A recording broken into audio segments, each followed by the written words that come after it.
Hi అండి, this is Kavya. ఈరోజు ఈ వీడియోలో ఎంతో వైరల్ అవుతున్న దుబాయ్ కునాఫా చాక్లెట్ ఎలా తయారు చేయాలో చూద్దాం.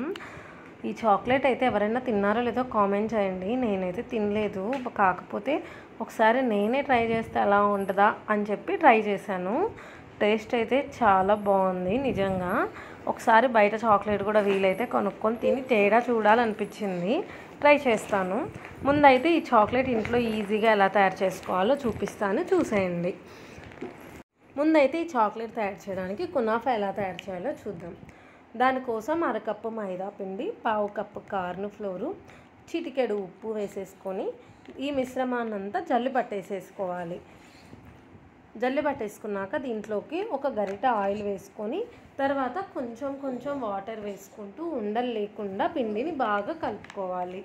ఎలా అంటే దోశ బ్యాటర్ని వచ్చేంత వరకు, అంటే అంత జోరుగా వచ్చేంత వరకు ఉండలు లేకుండా చక్కగా దీన్నంతా బాగా కలుపుకోవాలి. చూడండి, ఈ విధంగా కలుపుకొని మళ్ళీ ఒకసారి వడగట్టుకోవాలి. ఏమన్నా నలకలు అట్లా ఉన్నా ఉండలున్నా అంతా వడగట్టేస్తే నీట్గా ఉంటుంది. కాబట్టి ఈ విధంగా వడగట్టేసుకొని చూడండి, అట్లా వడగట్టేసుకున్న తర్వాత ఈ ప్యాటర్న్ వచ్చాక దీన్ని ఏదన్నా పైపింగ్ కవర్లోకి అట్లా తీసుకోవాలి. లేదంటే ఈ విధంగా ఏదన్నా ఉంటే దాంట్లోకి తీసుకోవాలి. నేనైతే ఆయిల్ డిస్పెన్సర్ ఉంటే దాంట్లోకి తీసుకున్నాను.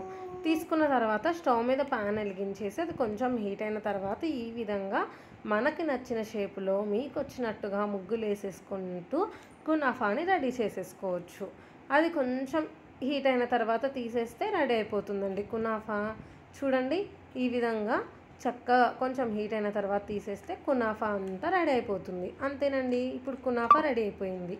దీన్ని ఏం చేయాలంటే మళ్ళీ ఒక ప్యాన్ పెట్టుకొని అందులో కొంచెం నెయ్యి వేసేసుకొని, నెయ్యి లేకపోతే బట్టర్ అయినా వేసుకొని ఈ విధంగా ఈ కునాఫానంతా బాగా బ్రౌన్ కలర్ వచ్చేంత వరకు బాగా వేయించేసుకోవాలి. మీడియం ఫ్లేమ్ పెట్టేసుకొని వేయించుకోవాలి. తర్వాత దీన్ని పక్కన ఉంచేసి పిస్తా పేస్ట్ కోసం ఒక మిక్సీ జార్ తీసుకొని అందులో అరకప్పు పిస్తా, ఒక స్పూన్ నువ్వులు, చిటికెడు ఉప్పు, ఒక స్పూన్ షుగర్ వేసుకొని మెత్తగా గ్రైండ్ చేసుకోవాలి. దీంట్లో నేను వేసిన పిస్తా నువ్వులు 2 డ్రై రోస్ట్ చేసి వేసుకున్నాను.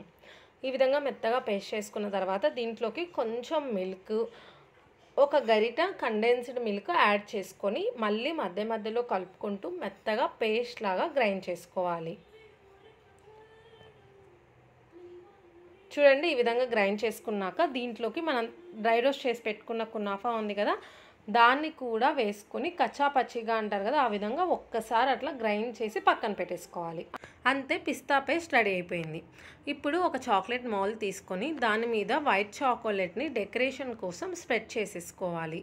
దీంట్లో మనం కావాలంటే ఎల్లో ఫుడ్ కలర్, గ్రీన్ అట్లా ఏదైనా యాడ్ చేసుకోవచ్చు. బట్ నేను ఏది యాడ్ చేయలేదు, జస్ట్ వైట్ చాక్లెట్ని ఈ విధంగా స్ప్రెడ్ చేసేసుకున్నాను. దీన్ని 10 మినిట్స్ ఫ్రిడ్జ్లో పెట్టేసుకోవాలి.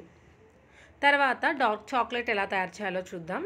దీనికోసం 6 table spoon sugar, 3 table spoon milk powder add చేసేసి ఒకసారి మిక్సీ పట్టేసుకోవాలి. తర్వాత దాంట్లోకి మళ్ళీ 5 టేబుల్ స్పూన్ కోకో పౌడర్ని యాడ్ చేసుకోవాలి. కోకో పౌడర్ చూసుకొని యాడ్ చేసుకోవాలి, ఎక్కువైతే అంత బాగోదు. దీంట్లోకి ఒక స్పూన్ వెనిలా ఎసెన్స్ వేసుకుంటున్నాను. తర్వాత దీంట్లోకి అన్సాల్టెడ్ బటర్ వేసుకుంటున్నాను నేను. ఇది ఏంటంటే 5 టేబుల్ స్పూన్ బటర్ కరిగించేసి వేసుకున్నాను. వేసుకొని మళ్ళీ ఒకసారి గ్రైండ్ చేసుకుంటున్నాను.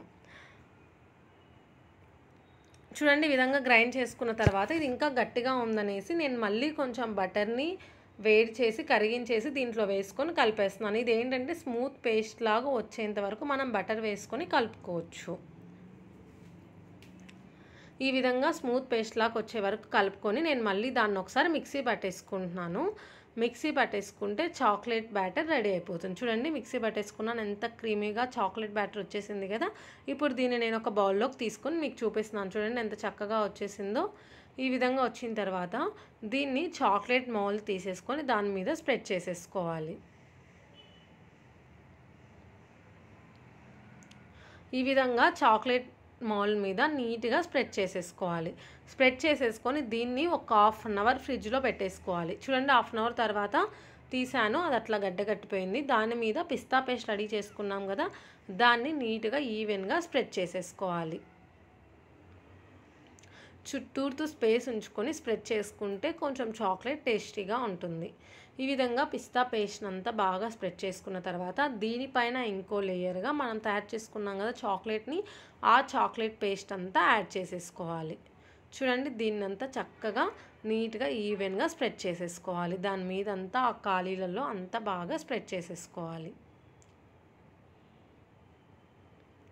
దీన్ని ఇప్పుడు 1 అవర్ ఫ్రిడ్జ్లో పెట్టేసుకోవాలి. ఆఫ్టర్ 1 అవర్ చూడండి చాక్లెట్ రెడీ అయిపోయింది. ఎంతో వైరల్ అవుతున్న దుబాయ్ చాక్లెట్ మనం బయట చాలా కాస్ట్ పెట్టి కొనాలి. ఇంట్లోనే మనం ఈజీగా ఇలా తయారు చేసుకోవచ్చండి. పిల్లలు కూడా బాగా ఇష్టంగా తింటారు. నేనైతే ట్రై చేశాను, నాకైతే చాలా బాగా నచ్చింది. దీంట్లో నేను చూపించిన డార్క్ చాక్లెట్ నేను మళ్ళీ సపరేట్గా వీడియో తీసి పెడతానండి, అందుకే నేను అంత ఎక్స్ప్లెయిన్ చేయలేదు దాని గురించి. అంతే, అన్ని విధంగా హోమ్ మేడ్గా నేను తయారు చేశాను. ఎలా ఉందో ఒకసారి మీరు కూడా నాకు కామెంట్ చేయండి, నాకు తెలియాలి కదా ఇంతకు నేను తయారు చేసిన ఐటమ్స్ ఎలా ఉన్నాయని.